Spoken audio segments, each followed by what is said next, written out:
Welcome to Becoming Limitless. This is the podcast for entrepreneurs who want to optimize their life for freedom. I'm going to teach you how to upgrade your health, money, and mindset so you can have more energy, time freedom, and financial independence.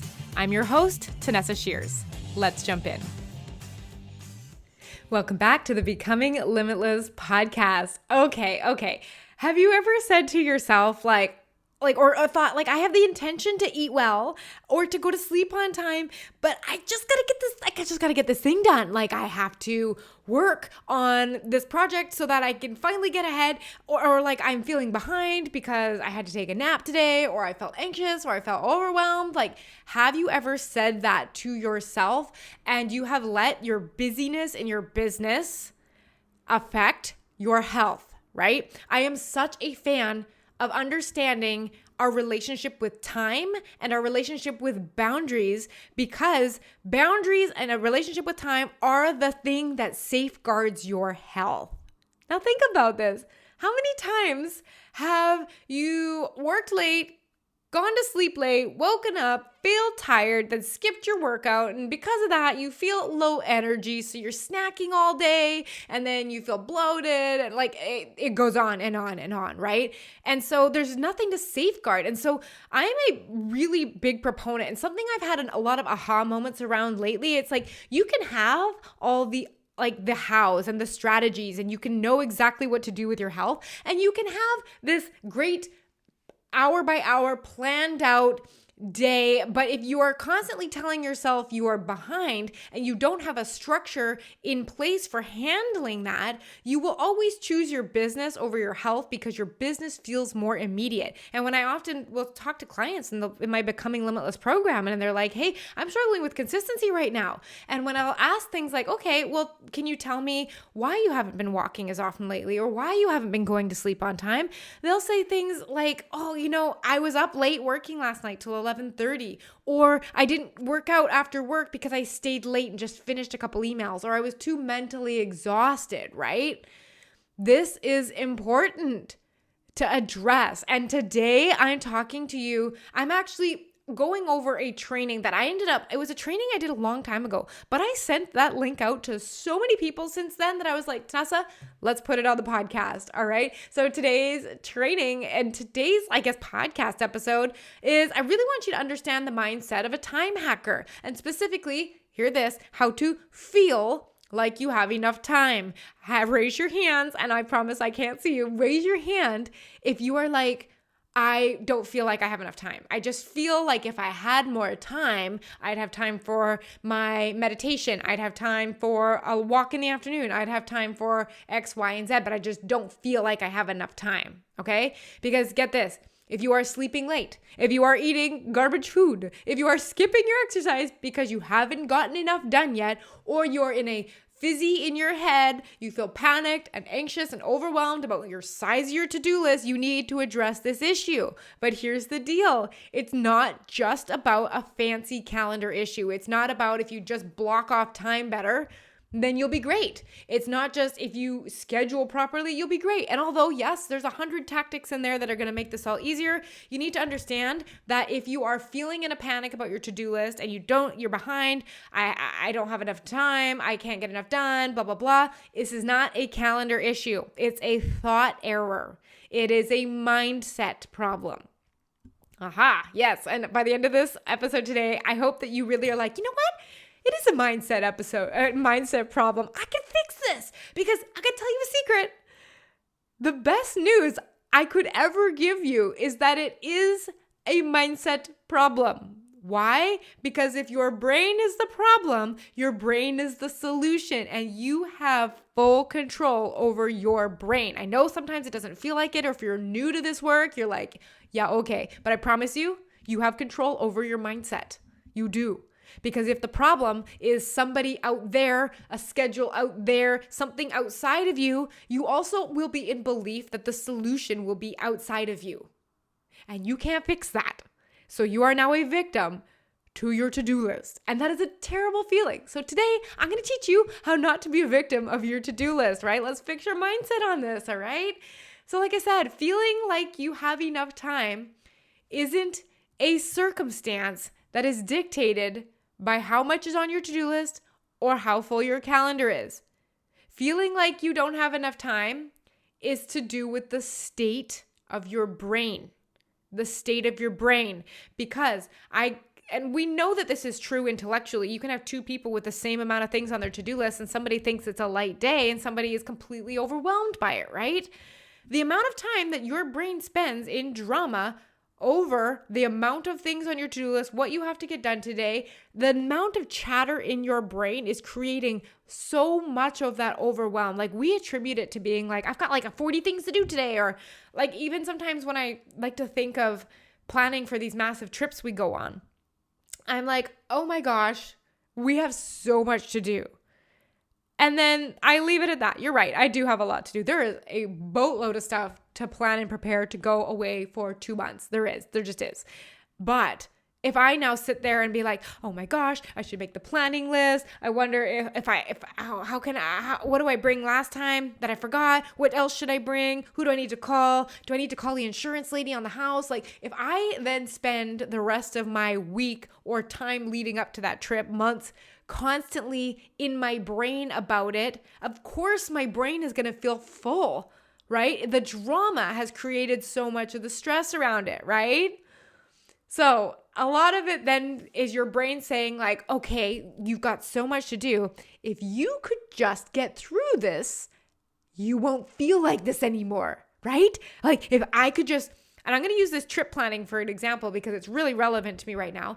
If I get a head start and plan this whole trip right now, take on all this drama, stress, and overwhelm, stay up late, I'll work out later, don't worry about eating well, just get through this. When I get to the other end, I'll finally feel better and I feel rushed and I feel in a hurry, right? But we all know, like if my brain attacks problems that way, it's going to move on to the next problem and attack that the same way too. It's going to be like, oh my gosh, we've got so much to do with this new lead magnet I want to design. We should probably get this done right now, get it out of the way so that I don't have to think about it anymore. And then my brain just, you get it, right? Goes on to something else. So let's talk about feeling rushed or in a hurry to get things done, because that's where that whole feeling of like, I don't have enough time, I'm running behind, I didn't get enough done.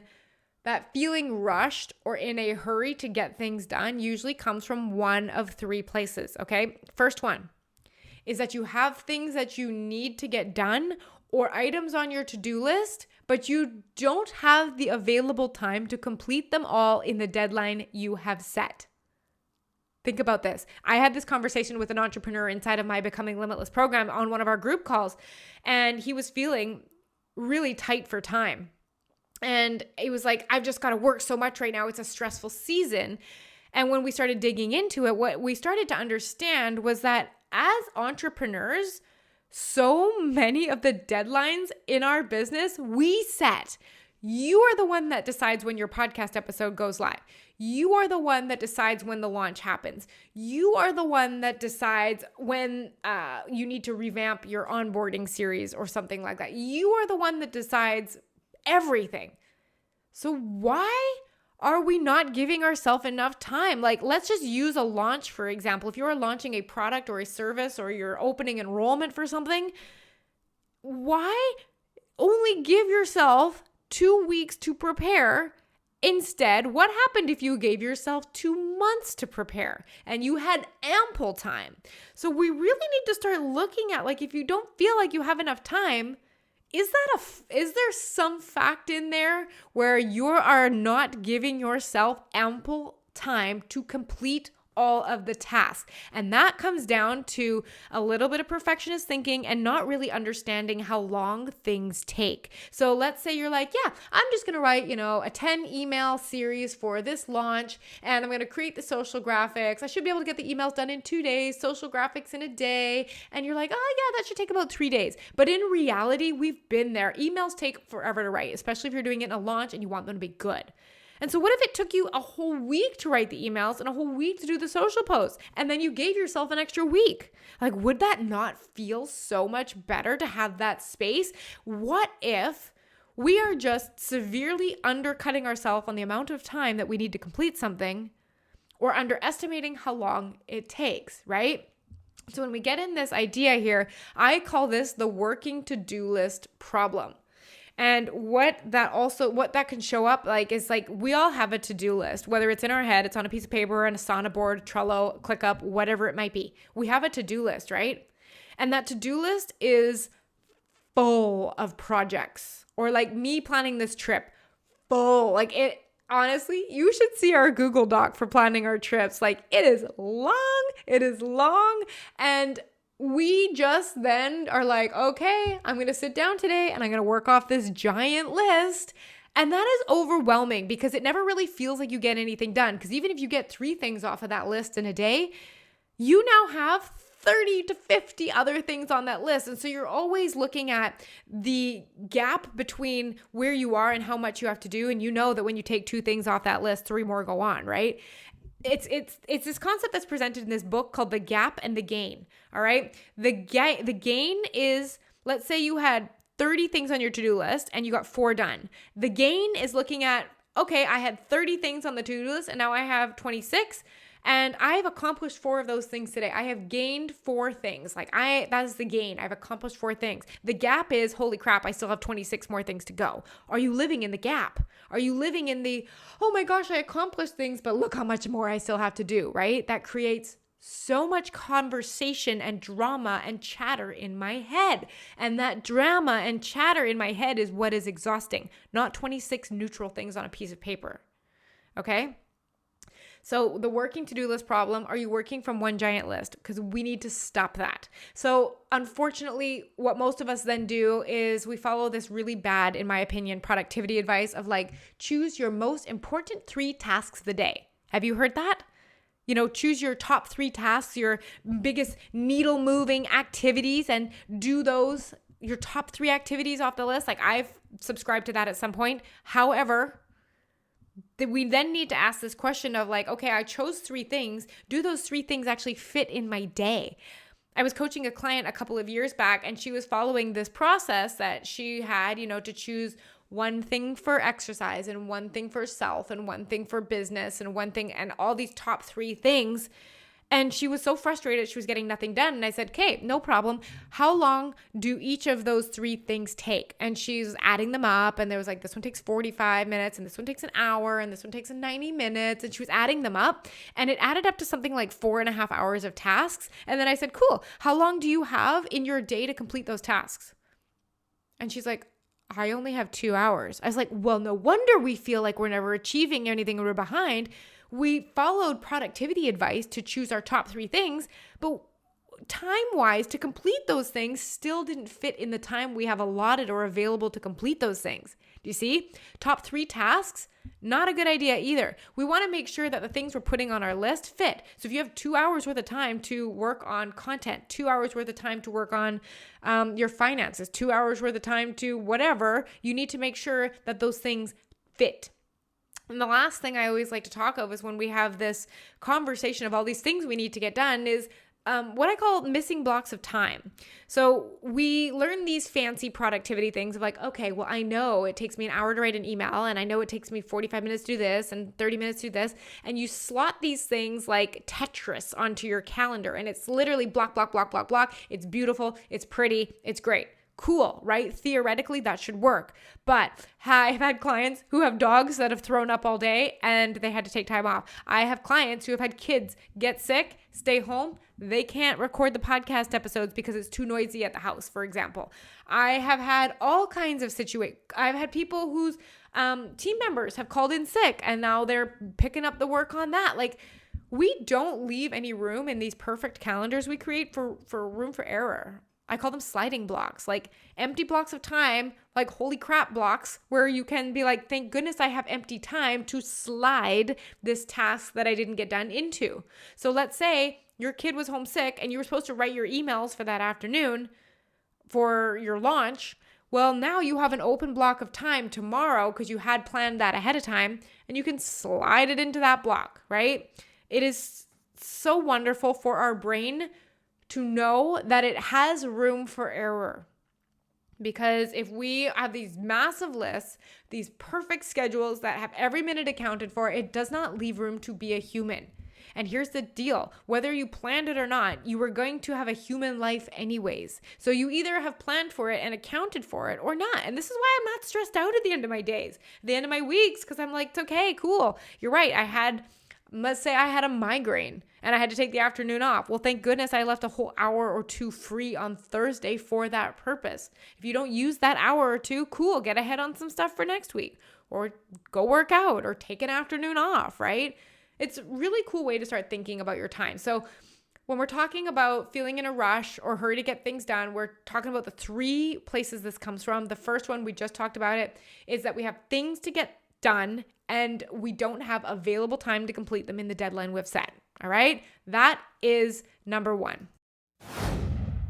Hey, quick interruption. Have you ever wondered how to supercharge your mornings and have sustainable energy all throughout the day in your business? Well, dive into my playbook with 12 biohacks designed for entrepreneurs like you. You can boost your energy, sharpen your focus, and transform your productivity in your business with my free guide, 12 Ways to Biohack Your Energy. You can maximize your day starting right now. The link to grab it is in the show notes. Number 2, the reason that we feel rushed or in a hurry to get things done is that we think we have a sentence in our brain that tells us you should be further along by now in your business, in your life, with your money, with your relationships, with your health, with everything. It's like you should be further along by now, or you should be getting more done than you currently are. You have like this very judgmental thought in your head. And if you deal with thoughts like this, I highly recommend, please go check out episode 127. It's called How to Build Rejection Resilience and Stop Fearing Failure I had expert mental performance coach Kimberly Jarman on. She works with entrepreneurs as well, episode 127. And it really just digs into this idea of like that self-heckling that we do, that mindset, right? And that honestly, like I said, I should be making more money by now. Others are more successful than me. I started before them. How am I not more successful? This is taking too long. I'm too slow. I shouldn't have taken a break. A nap, time off. I should work on my vacation. I'll get ahead if I can just work a little bit more longer or later, right? You have this thought that is creating the drama in your head that is causing you to feel rushed and hurried. These are just sentences that you have become accustomed to regularly choosing. You weren't born with these sentences. You learn them, adopt them, and they are now a part of your regular thought curriculum. Like we're going to go through all of these thoughts all the time. They are optional. All right. The third place that feeling rushed or in a hurry to get things done comes from is that you have a belief that your worth, your value, and your effectiveness in your business, or like even as a human, depends on how fast you can complete a task or respond to an email or send out a proposal, right? Like, here are some thoughts you might be thinking if this is you. Like, if I don't send this now, they'll think I'm lazy. I'll lose them as a client. They'll ask for a refund if I don't get back to them right now, or if I don't respond to them within 20 minutes, right? They'll be mad. They'll think I'm fill in the blank, not professional, disorganized, not worth the money. Or you have a thought like they're waiting for me. If I don't deliver this or respond, they'll think I don't care about them, right? And these thoughts, like another thought, like this is what professionals do. Professionals respond. They are always like in their business, responding every moment, making sure things are taken care of, not leaving people with unanswered questions. And while, yes, all of this can be true, how is this serving you to think that, right? Your value, your worthiness has nothing to do with how fast you complete a task. This kind of goes back to the boundaries we set. And when you start having thoughts about this, of they'll be mad if I don't respond right now. I've got to get this out the door because they're waiting for me. This is where you start compromising your own energetic and tangible boundaries in your business. Energetic meaning the energy you're willing to give out for a result. Tangible, meaning like the hours you're willing to work, for example. This is when those slide. And you remember at the beginning, we said that your boundaries are a safeguard for your health. This is when your health starts to go, is when you start sacrificing these boundaries and these energetic walls that you need to put up for yourself because you have a story in your head. Just a belief that your worth is tied up in your customer service, for example, right? So, Quick reiteration. You have things to get done, but you don't have time to complete them in the deadline you've set. This will make you feel rushed or in a hurry. You think you should be further along than you are, and you believe that your worth is tied up in your business results, okay? That all of those things will make you feel like you don't have enough time. You're always behind. You should be doing more. You should be further along. You've got projects to do. It's overwhelming, right? Okay, notice this. None of those had anything to do with the circumstance of time. They have to do with sentences in your head that you have about time. Ooh, I'm going to say that again. Ready? None of those things had anything to do with the circumstance of time. They have to do with the sentences in your head about time.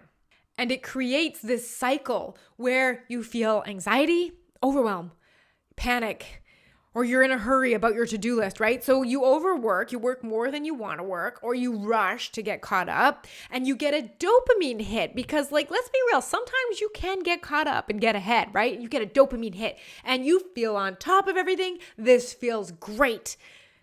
And now you are seeking that feeling. And 10 more things get dumped on your to-do list, 10 more projects, and you feel like you're drowning and you're anxious again. So you overwhelm, anxiety, overwork, hurry up, get caught up and get a dopamine hit, right? And you're on this like cycle and it is exhausting. And the visual I like to give of this is kind of like Survivor's Last Gasp Challenge. Are you a Survivor fan? I am. We have been Survivor fans for so long. And if you know Survivor, you'll know this challenge. If you don't, I'm going to do my best to describe it to you. And if not, you can go on YouTube. Maybe I'll actually leave a link. I'm going to leave a link in the description. Go watch this like 45-second clip of this challenge that they do for immunity on Survivor. And it is called the Last Gasp Challenge. And basically what it is the competitors are in the ocean and there is a grate with bars. So kind of think like jail cell bars, but it is flush with the very surface of the water, okay? And the participants are in the water underneath these jail bars, like holding on to them with their mouth pressing through the bars so their face is above water, pushing through these bars, and their body is underwater. So these jail cell bars are like, it's a contraption that's flushed along the top of the ocean. And they're breathing, right? And then what happens? A giant swell of ocean comes in, washes over their face, and unexpectedly they are underwater again and they have to hold their breath. And they don't know how long that swell will be there. How long will they be underwater for? Is it a 5-second swell? A 30-second swell? Did they get enough time to catch their breath before the water came? And sometimes they don't. And sometimes they choke out and have to come up from under this grate and like gasping for breath. Sometimes they do get enough air. But either way, they're living in this constant panic of just staying comfortable. And then the overwhelming swell comes in, washes over their face, and they're underwater again, right? And I feel like this feeling of constantly not knowing when a swell is going to come and take your air away, and you're left in this anxious feeling of like, when am I going to breathe again? When is the swell going down? Do I have enough air? Like this panic. Oh, watch the clip. You will understand this. But that is how we feel when we delegate our emotional state to our to-do list.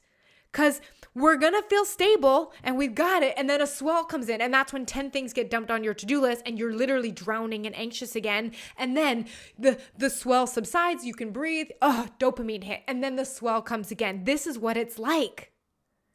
It is exhausting. You can't catch your breath. Even when you are catching your breath, you're really just emotionally preparing for that next wave again, right? And now here's the question, because like y'all know the host of Survivor, Jeff Probst, there's a dock standing right beside these poor people that are trapped under a grate that is flush with the ocean. They're barely able to breathe. Jeff Probst, the host, is standing there on the dock, like, you know, recounting the situation. Now, I have a question for you. Would you rather just sit on the dock with Jeff than constantly feel like you are drowning in this last gasp challenge? This experience is available to you if you choose to manage your brain. Because I want you to think about this. When these swells come and they're drowning the contestants, Jeff is on the dock and he still felt the wave come in, right? Like a wave still rocks a dock. But he's standing there and you feel the waves, but you don't drown in them anymore. When you learn to manage your brain, you can go from drowning under these grates to sitting on the dock. You experience the swells and the waves and the to-do lists and the projects and the deadlines that come in, but they just lightly rock you instead of completely drown you. And in order to do this, you need to let go of your there is better than here mindset, because when you get to the end of the project, you are not suddenly going to be stress-free, have all this time, right? You are just, like I said before, your brain is going to act the same way. It is going to find a new project to stress out about, overwhelm. Let's just finish this, get that off the plate. It is how your brain operates in your business and your world. This is what needs to change. Remember how I said, if your brain is the problem, your brain is the solution. This is amazing, right? So now what? Okay, so let's say you've decided like, heck, I'm not drowning under the grate anymore. Let me out of this survivor challenge. I want to sit on the dock. The first thing we need to do is you need to get back into your body and out of your crazy brain with something called the physiological sigh. So I did talk about this on the episode I just recently did on breathwork biohacks to combat anxiety and stress. Okay. So it looks just like this. You're going to maximally breathe in through your nose as deep as you can. Sneak in a small inhale extra at the top, and the longest exhale you have through your mouth sounds like this. Okay, listen. Small exhale at the top, inhale at the top, and big long as long as you can. Now I go into why this is so good for battling anxiety and stress in that episode on breathwork biohacks. Go listen to it. But I want you to start with 3 to 5 rounds of this physiological sigh, this double inhale, exhale breathing. Okay. Then once you are out of your wildly loud, dramatic brain, I want you then to get back into your body, slow yourself down so that you can actually choose your thoughts on purpose. Now, here are some thoughts you could choose. This is how my brain thinks about my to-do list, and I'm going to offer them to you, okay? So if you have the circumstance, so keep in mind a circumstance is a completely neutral event. It's not good. It's not bad. It just is. It's a thing, okay? A fact. Everyone in the world could agree on it. Okay, let's say your circumstance is 7 things on my to-do list, right? And we talked before how some brains can look at that and be like, oh my gosh, I'm so behind. I got so much to do. Some people think that's light, right? Here's how my brain thinks about this. I think if there are 7 things on my to-do list today, I think I can only get one thing done at a time. I can only do one thing at a time. And that makes me feel present. I think I can just get it done now. I can just get this next thing started. I feel focused. Like if I'm like, I'll just start this next thing. I just got to start the next thing. I've just got to get what I'm doing now done first. I feel focused. If I think there's nothing so important that it can't wait until Monday, I feel relief, because in my business, that's an energetic boundary I have set, is that there is actually nothing that I have to jump. Okay, in some people's businesses there might be. In my business, there is nothing that I need to jump in on the weekend for. There's nothing so important that it can't wait until Monday. And I feel relief because I believe that, right? I don't believe that it changes my worth, my value, the way my clients see me, right? I love to think there is no rush. And that reminder to myself, there is not better than here. If I'm doing this in a rushed way, it's because I think that achieving this result will make me feel different, but I know that's not true. So there really is no rush. I feel calm. I love this thought. It's okay if I'm running late. It's okay. It really is okay. I know our brains like to be, no, it's not. Because X, Y, Z, they'll think this, I'll think this, blah, blah, blah. No, I like to think it's okay if I'm running late. It's okay. It actually is okay. Because I can figure it out. right? That creates acceptance in me. That feels good. All of these things, present, focused, relief, calm, acceptance, all alternatives to rushed, right? And we don't feel like we have enough time. That's why we rush. If you want to feel like you have enough time, we have to get rid of rush. So it's present, focused, relief, calm, acceptance. Here's another one I like. This doesn't have to be a problem. Assured. And this thought, actually, it's funny, comes from a coaching session that I had years ago. And I was in a flurry in my brain. This was back when I was, doing the stay-at-home mom thing, running the business, all of that. And I was like, if I take on another client, then I have to call my mom and ask if she can watch my daughter for another hour. And oh my gosh, and all this thing. And my coach looked at me and she says, this doesn't have to be a problem, you can just call your mom and ask. It doesn't have to be this huge problem that your brain is making it out to be. And then I started looking at how many things in my business have I made problems that just aren't. So I love that thought for me. This doesn't have to be a problem. I feel assured. And I'll give you one last one. I'm doing the best that I can. I'm doing the best that I can. And it makes me feel compassion towards myself. And that might be hard. If you're in that place right now where you're judging yourself, like I said, go listen to episode 127. If you are judging yourself, it's a great episode for you. But I'm doing the best that I can, and I feel compassion, and I believe that at all times I am doing the best that I can. Now, if you listen to those thoughts and you're like, yeah, I don't believe any of those about myself, I'll give you a quick tip. I like putting something called qualifiers on the beginning of my thoughts if I'm working on believing it. So let's say you do not believe that you are doing the best you can. You're like, that's not true. Well, is it possible that I'm doing the best I can? I mean, yeah, it's possible, right? Do you see how it invites in a little possibility? Or how about this? Right now, in this moment, I'm doing the best that I can. Maybe not all over my life, but right now in this moment. Or it might be true that I'm doing the best that I can. I'm open to the idea that I'm doing the best that I can. It's possible that this doesn't have to be a problem. It might be true that this doesn't have to be a problem. Do you see how it kind of softens those thoughts? So if I read any of those and you're like, no, you don't get it. Hot mess espresso over here. Try putting some of those qualifiers. So it's possible that right now, it might be true that I'm open to the idea that. All right. So in wrapping up this episode, here's what I would like you to do. What are the thoughts that you could use to help you create a better relationship with time? You want to feel like you have enough time. You need to eliminate the rush, right? This is how you hack time. It's not by actually hacking physical time. It's your energetic relationship with time. That is the first place you start. So what are your thoughts that you could use to help create a better relationship with time, right? When is a time that you actually felt in control of your time or your to-do list? What were you thinking at that time? Inventory your own brain. Your brain is the best place to go for thoughts that you already know work. When is a time that you felt in control of your time or to-do list, and what were you thinking? Make a list, right? Make a list.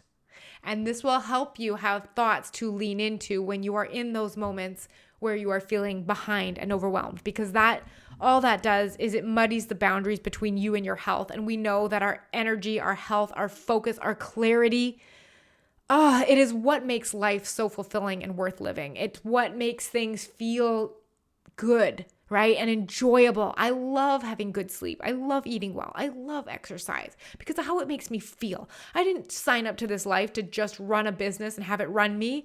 I signed up for it to add to my life. So I hope this has been helpful. And like I said, this is a training that is out of my Becoming Limitless program.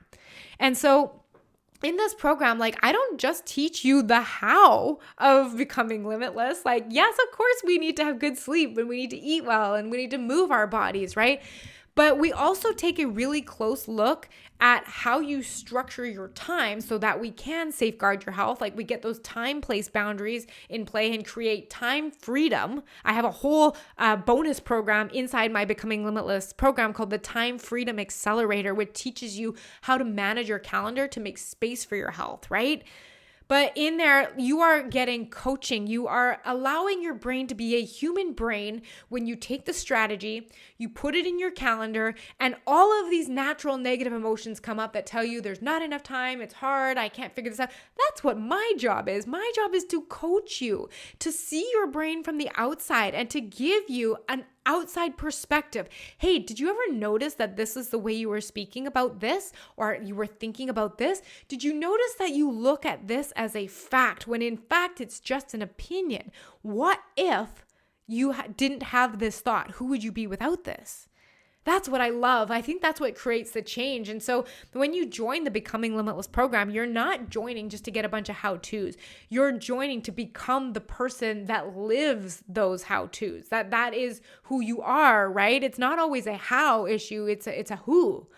And so we give you the how, and then through the coaching and the experience, we help you become the who. The who that like is rocking at business. You've got it all figured out, but you know like there is more for you. There's that next level where an energetic level, a freedom level, a health level, a clarity, a focus level. That is your next level in life. And that's what I seek to help my clients do. My 6 and 7 figure entrepreneurs inside this program is find more for themselves, not from a place of, I don't feel like enough, I need to be more, but from a place of like, I've got this. I want to find out what else is possible. So if you have ever been interested in the Becoming Limitless program, it is available for you to check out. I'll leave a link in the description. You can check that out. But also like I am an open book on Instagram. Pop over there at Tanessa Shears. Ask all the questions that you want. I also have, if you're like, but I want one-on-one, girl, like I have a fast track program. I take on 3 clients at a time. You can apply on the same website there for the fast track. And if I have a spot open, I will ask you to come on to a consultation to talk about working together. But otherwise, there's a wait list. If that is something you want and we don't have a spot available, that's there for you too. But I would love to help you on this journey. If you're ready for that next step and you know that your mindset and the how, and you need to put it all together and you want someone to support you with accountability. And don't forget an aura ring, because we always base our decisions on data and not always emotions. This is the program for you. But I hope you have a beautiful week, and I will talk to you next time. Bye. Hey, if you love listening to this podcast, then you have to come check out my coaching program, Becoming Limitless. Together, we'll build a sustainable system for your health that is based in science and data that fits seamlessly into your busy schedule. Join me over at TanessaShears.com/becoming limitless. I'll see you there.